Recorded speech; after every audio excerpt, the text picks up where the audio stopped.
Have you seen Courtney Love all of a sudden just trash-talking everyone? Well, what's the rumor is she's working on a whole album, right? Yes. She's been living in England. She has a new BBC radio series called Courtney Loves Woman.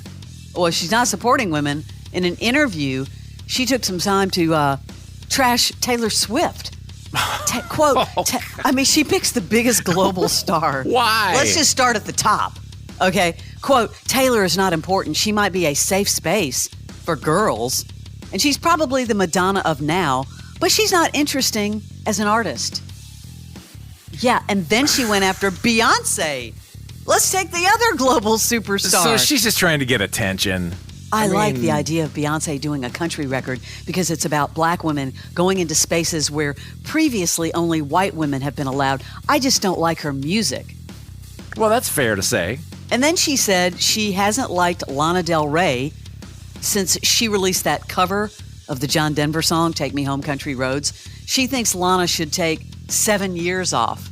What? 7 years What? off? Well, we know from having Courtney Love in studio, she's a complete mess and has zero filter and will say what the hell she wants. Let's have her back on. Was that all in one episode of her radio program? Yeah, apparently it was. Damn. Again, the radio series is called Courtney Loves Woman. Well, no one's ever said she doesn't know how to get attention. Whew. Megan Fox speaking out in support of Love is Blind cast member Chelsea Blackwell. We talked about this. Chelsea had said she looked like Fox while appearing on the show. People online started poking fun at her for the comparison. Well, Megan has come out to say she's not a fan of how the internet reacted to Chelsea's claims. She has very blue, slightly slatted almond-shaped eyes. 100,000% people have told her, you kind of look like Megan Fox. So I believe she's telling the truth, and I hope she still has that sparkle in her eye. I hope the world didn't steal it from her. Mine died long ago from being bullied for 20 years. Why didn't she say of me? Why does she have to talk about herself in the third person? Why is she talking about herself in the third person is what I was going to say. And why is she waiting a month and a half to come to her defense? It's a little late. It's just kind of weird. That story just needs to go away. Well, this story's not going away. Teresa Nist has addressed her divorce from Jerry Turner. You know, they got married as part of that Golden Bachelor, but divorced 3 months later. And, of course, then they went on Good Morning America. Now she has taken to Instagram. Barnes, she would like to thank everyone who has expressed love, support, and kindness to me. I thank you from the bottom of my heart. You reached out too, didn't you, Barnes? Didn't you send her a DM? I did. I said you should have known, because at the end, when it got down to the end of Golden Bachelor, the other girl wasn't as financially, formed as this one. And as soon as he found out what she did for a living, I was like, oh, it's her. I think it's however he talks. It's her. Yeah. And then he wanted to lock on and just get a free ride. That's what I think. Well, Barnes, this won't be the last time you see them. Please. They recorded an episode of Celebrity Family Feud. Oh, that's what I was saying.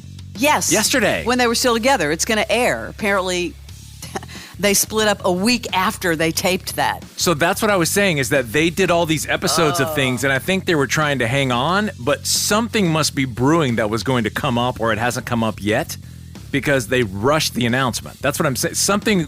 There's still something weird with this story that we don't know. Any predictions? No. I mean, I don't know what it could be, unless he was living with some girl the whole time and she Yeah, he's got a past, let's remember. Well, ABC's trying to nurture that thing because they want to do it again in the fall. Because the ratings were a bonanza. It's let's keep this story in the news, you mean? Yes. Remember we talked about squatters in Atlanta? All over. Yeah, they're still in the news. Now it's happening in London. Gordon Ramsay, celebrity chef, is having to deal with squatters at one of his properties in the UK. His York and Albany pub in central London has been occupied by at least 6 people who allegedly boarded the windows. Now, I guess the building where York and Albany was located and rented by Ramsey was listed on the market for about $16 million in December. In a statement to People magazine, the police said they were made aware of the squatters at a disused property April 10th. Now the situation is being dealt with legally. Man, why would you want to squat somewhere like that?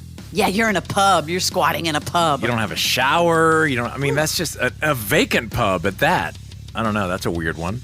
Suits is returning to TV following its streaming success. This fall, all 9 seasons will be premiering on My Network TV. Now, remember how huge it was on Netflix, right?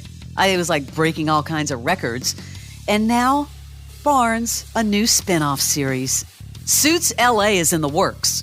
What do you think? What are you thinking about Suits LA? Like, I have a huge problem because I love Suits, and as of the last I saw, no original cast members are confirmed to come back. I mean, I think it would be foolish not to try to bring somebody back. I know that several of them have said that they're enthusiastic for it. Of course they are, because they're going to get paid. But if we don't know by now, and it's supposed to come out, you said this summer? No, I don't know when it's coming out. Oh, that would just be such a grave mistake. How could you come back with that show? So crazy. And try to I mean, it had so much success and momentum on streaming, and then you're not going to bring any of those people back? Suits LA. Just don't bring Maybe, let's see. Meghan Markle back. Bring her back or not? No, don't. Oh, you scared me for a No. second. Remember when Matt Stone and Trey Parker were on our show? Yeah, you can hear it on the podcast. Yeah, well, they are combining forces with Kendrick Lamar for a live-action comedy from Paramount Pictures. Yeah, CinemaCon last week, they talked about it. Those guys are back. Apparently, the script is one of the funniest and most original scripts we've ever read. That is according to Brian Robbins from Paramount, and it's certain to create some fireworks when it hits theaters next year. They are back, Matt Stone and Trey Parker. That is your Celebrity Sleaze.